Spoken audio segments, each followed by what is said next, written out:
Smart village Sakegaon येथे पाण्यासाठी नागरिकांचे प्रचंड हाल। एमआयडीसीने पाणी बंद केल्याने भर पावसाळ्यातही पाणी टंचाई। साकेगावातील रहिवाशांना गेल्या महिनाभरापासून पाण्यासाठी वणवण करावी लागत आहे। गावाची भौगोलिक परिस्थिती पाहिली असता पाण्याची कमतरता नाही। गावालगतच वाघूर नदी आहे व काही अंतरावर तापी नदी वाहते। ही पाणी टंचाईची परिस्थिती मानवनिर्मित आहे। यास ग्रामपंचायत प्रशासन जबाबदार आहे असे लोकांचे म्हणणे आहे। यामुळे कालच सत्तेतील 2 महिला सदस्यांनी राजीनामा दिल्याचे समजते। या समस्येवर तोडगा निघेपर्यंत काही ग्राम सदस्यांनी पाण्याची व्यवस्था करण्याचा प्रयत्न केला। गावातील वार्ड नंबर 5 ग्रामपंचायत सदस्य शकील पटेल व धनराज भोई यांनी लोकांसाठी ट्रॅक्टरद्वारे पाण्याची व्यवस्था करून दिली। तसेच येथील उपसरपंच सचिन सपकाळे यांनी पुढाकार घेऊन ठिकठिकाणी गावातील जुन्या विहिरीवर पाण्याच्या मोटरी बसवून पाण्याची व्यवस्था करण्याचा प्रयत्न केला, परंतु गाव मोठे असल्याने प्रयत्न देखील अपुरा पडल्याचे दिसत आहे। एकंदरीत स्मार्ट विलेज पायलट ग्रामपंचायत फक्त कागदावरच झाले का असा प्रश्न उपस्थित केला जात आहे। लोकप्रतिनिधींनी मतांचा जोगवा मागताना दिलेले आश्वासन पूर्ण करा अशी मागणी होत आहे।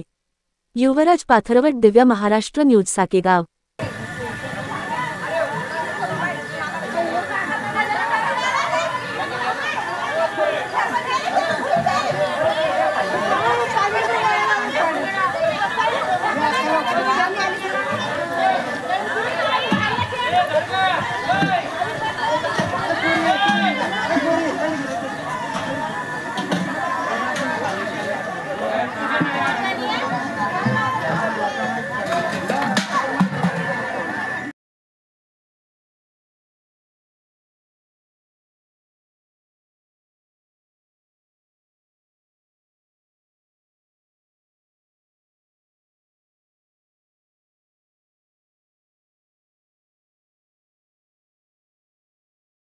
तुम्हाला काय वाटतं 2 नंबर वार्डमध्ये 2 नंबर वार्डमध्ये पाणी चालू केलं आहे। विहिरीमध्ये, खाजगी विहिरीमध्ये मोटर टाकून।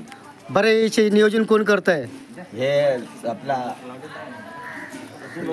सचिन सपकाळे। बरं, तुम्हाला मनाला समाधान वाटतंय का पाणी चालू आहे? ग्रामपंचायत सर्व ग्रामपंचायत मेंबर मिळून करत आहे।